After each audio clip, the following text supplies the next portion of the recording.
नमस्कार, आप देख रहे हैं बिग फाइट लाइव। आपके साथ मैं हूं श्वेता मिश्रा अवस्थी। निलंबित निलंबित निलंबित आखिरकार मुनेश गुर्जर का निलंबन हो गया। यूडीएच मंत्री झाबर सिंह खर्रा ने फाइल पर मंजूरी दी, जिसके बाद डीएलपी निदेशक कुमारपाल गौतम ने आदेश जारी कर दिए हैं। मुनेश गुर्जर को नगर निगम के वार्ड संख्या 43 की सदस्यता से भी निलंबित किया गया है। लेकिन बड़ी बात यह है कि मुनेश गुर्जर अपने एक ही कार्यकाल में तीसरी बार निलंबित हुई हैं। 2 बार कांग्रेस सरकार के समय और तीसरी बार भाजपा सरकार में निलंबन की कार्रवाई हुई। मुनेश गुर्जर को पट्टे जारी करने के बदले रिश्वत लेने के मामले में विभागीय जांच में दोषी पाया गया था। मुनेश गुर्जर को कांग्रेस सरकार के समय जांच पेंडिंग के चलते 2 बार कोर्ट से राहत मिल गई थी, लेकिन इस बार एसीबी के चालान पेश करने के बाद निलंबन की कार्रवाई की गई है। आज बात इसी मुद्दे पर कि क्या मुनेश गुर्जर को कोर्ट से फिर राहत मिलेगी, क्या अब हेरिटेज नगर निगम की राजनीति में उलटफेर नजर आएगा और मेयर की कुर्सी तक की रेस में आखिर कौन सफल होगा।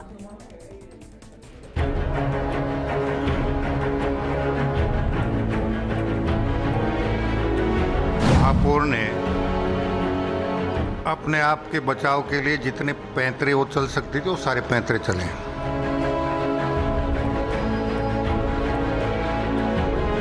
कमी नहीं छोड़ी गई, वो डाल रही, हम पात रहे और आज शाम को एक सारे प्रकरण का पटाक्षेप करते हुए उसका महापौर पद से और पार्षद पद से निलंबन और न्यायिक जांच के आदेश जारी कर दिए।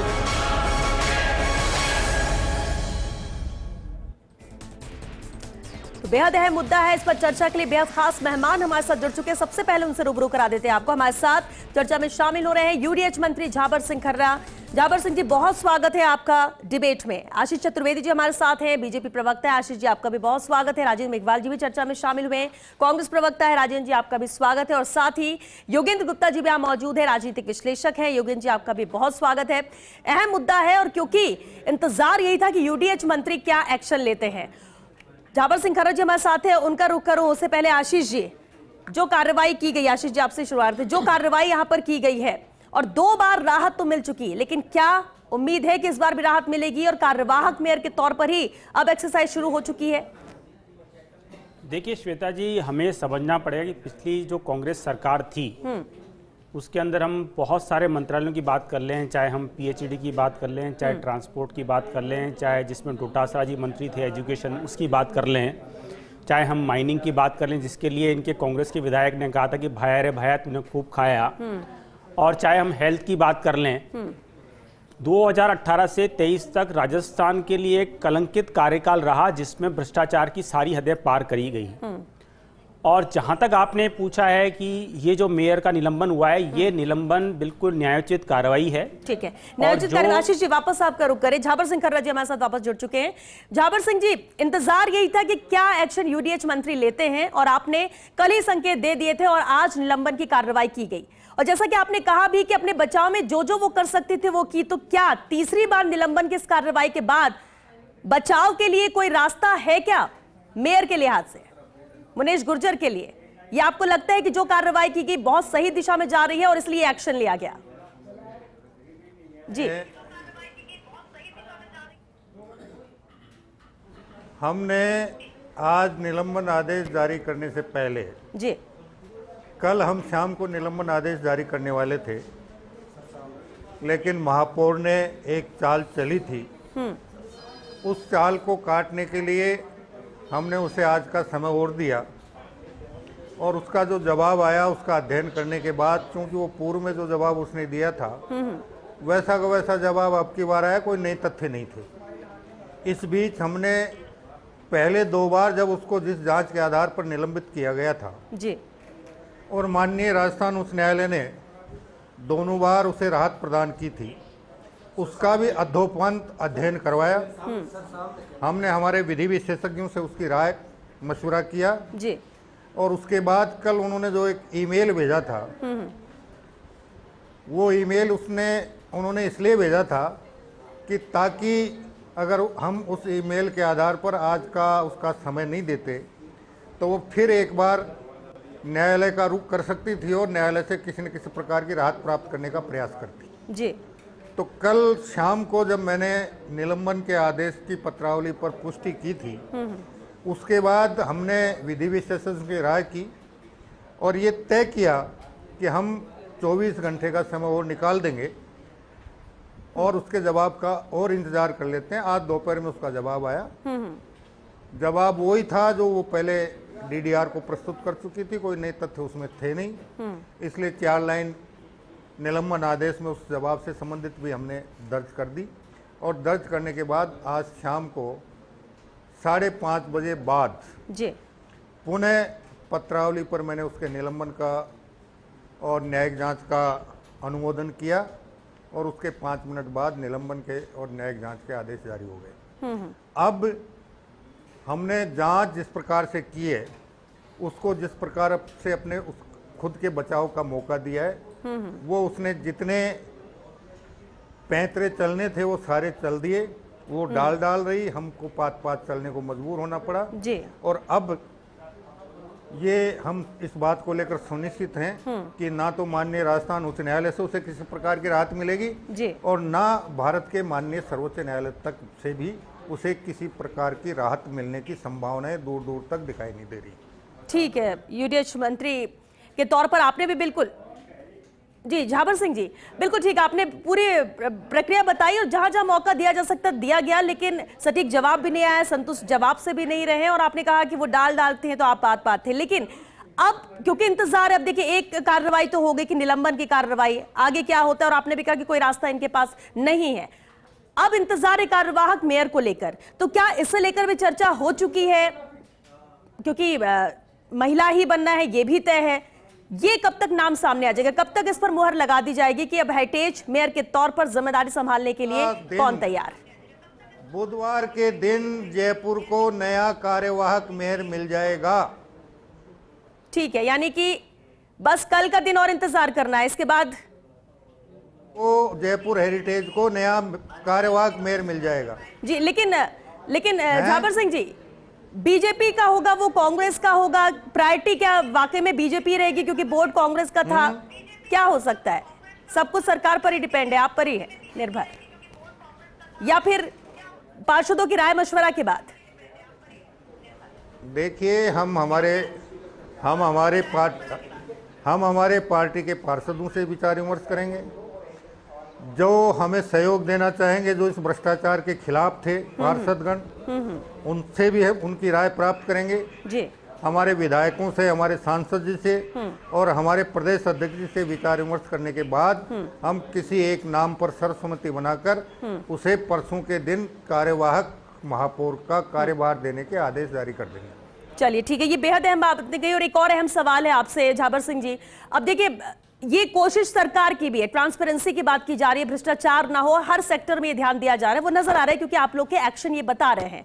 लेकिन नगर निगम की बात करें तो नगर निगम में भी बहुत घोटाले, बहुत सारी ऐसी चीजें हैं क्योंकि जनता के लिए होता है लेकिन राहत वैसे मिल नहीं पाती। कार्यवाहक मेयर बनने के बाद भी किस तरह से अब हेरिटेज नगर निगम पर नजर रहेगी, कार्रवाई को लेकर, काम को लेकर?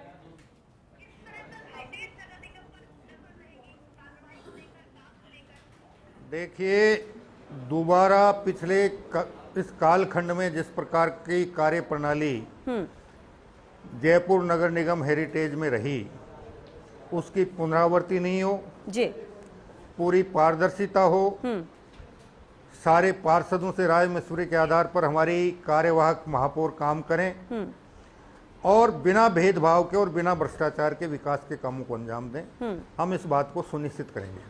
और एक बात और, क्योंकि पिछले दिनों ही करीब 10 पार्षद कांग्रेस के थे, मुलाकात की गई थी और ऐसी चर्चाएं भी हैं कि वो पार्षद बीजेपी के साथ आ सकते हैं, उनका सपोर्ट हो सकता है। क्या वाकई में ऐसा कुछ है झाबर सिंह जी?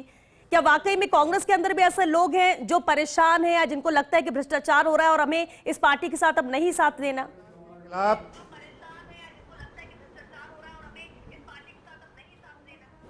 भ्रष्टाचार के खिलाफ जी और निलंबित महापौर द्वारा किए गए जिस प्रकार के भ्रष्टाचार किया गया, जिस प्रकार की निरंकुशता बरती गई, जिस प्रकार उनके पलंग के नीचे से लाखों रुपए बरामद हुए, अपने पति के माध्यम से वो वसूली करती थी, इससे जो भी पार्षद खिलाफ थे उन सब का हम सहयोग लेने का प्रयास करेंगे, उन सब का हम स्वागत करेंगे और उन्होंने भ्रष्टाचार के खिलाफ जो लड़ाई लड़ी वो लड़ाई जारी रहे और दोबारा निगम में कार्यवाहक महापौर के कार्यकाल में इस प्रकार का कोई काम नहीं हो। इसमें भी हम उनका सहयोग लेते रहेंगे, हम सजग रहेंगे और पारदर्शी तरीके से बिना भेदभाव के और बिना भ्रष्टाचार के विकास के काम हो, इस बात को हम सुनिश्चित करें। चलिए, बिल्कुल यही उम्मीद हम भी करते हैं और हेरिटेज की जनता भी करती है। हालांकि इंतजार जरूर रहेगा झाबर सिंह जी, जैसा कि आपने कहा कि परसों कार्यवाहक मेयर मिल जाएगा, तो आखिर वो नाम कौन सा रहता है, क्योंकि सस्पेंस तो आपने बरकरार रखा है और अभी तक बताया भी नहीं। लेकिन बहुत शुक्रिया डिबेट में शामिल होने के लिए। अब क्योंकि झाबर सिंह खर्रा यूडीएच मंत्री, उन्होंने बताया कि किस तरह की पूरी प्रक्रिया रही है, क्यों निलंबित किया गया है और परसों तक का वक्त दिया गया है। लेकिन आशीष जी का मैं रिएक्शन लूं, उससे पहले राजेंद्र मेघवाल जी, बेहद अहम हो जाता है राजेंद्र जी आपका भी यहाँ पर कमेंट, वो इसलिए क्योंकि कांग्रेस का बोर्ड था, कांग्रेस की मेयर थी, कांग्रेस की सरकार के कार्यकाल में ही यही मेयर है जो 2 बार निलंबित हुई, लेकिन उन्हें राहत मिली, उन्होंने वापसी की और अपनी जिम्मेदारी को निभाया। लेकिन अब तीसरी बार का ये निलंबन, और जो यूडीएच मंत्री ने कहा। देखिए श्वेता जी, जहां तक हेरिटेज नगर निगम की बात है तो हेरिटेज नगर निगम में 100 कुल पार्षद हैं, जिसमें से 47 कांग्रेस पार्टी के, 42 भाजपा के, 11 निर्दलीय, उनमें से 9 कांग्रेस समर्थित हैं। तो बिल्कुल प्रथम दृष्टया और तकनीकी रूप से पूर्ण रूप से कांग्रेस मतलब पार्षद दल को बहुमत प्राप्त है। और आपको पता होगा कि ग्रेटर नगर निगम में भी सौम्या गुर्जर भी 2-3 बार निलंबित हुई थी। उस वक्त भी कांग्रेस पार्टी ने, उस वक्त की कांग्रेस पार्टी ने सील धाबाई को कार्यवाहक मेयर बनाया था।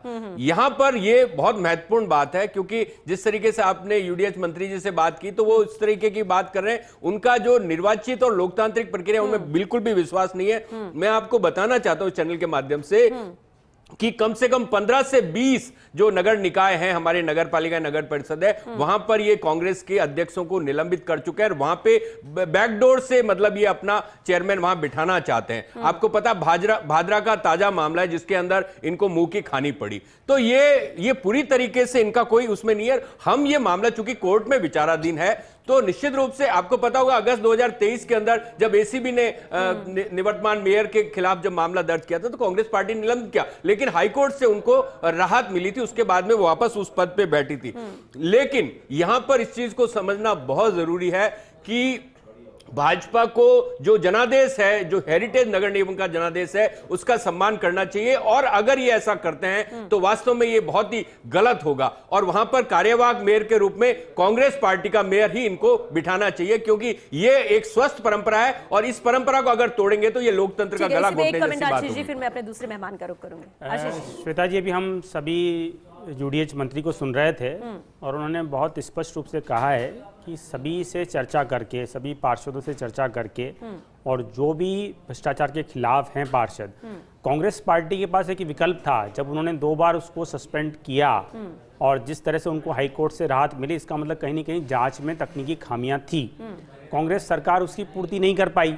ये चाहते तो ये अपना लीडर जो था कांग्रेस पार्टी का, वो दूसरा नियुक्त करके दूसरा मेयर बना सकते थे, लेकिन इनकी जो लड़ाई थी वो भ्रष्टाचार के खिलाफ नहीं थी।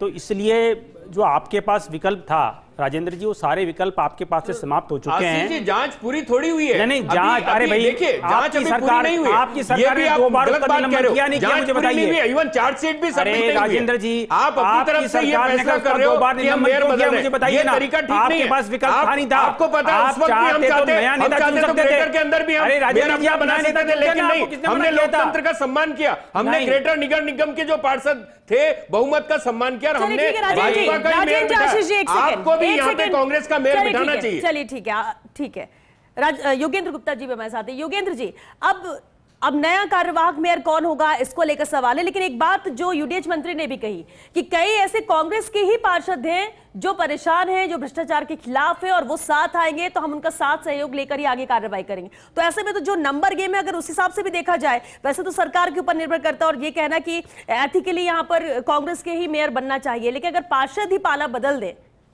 तो फिर क्या, डिमांड ही ज्यादा हो जाएगा।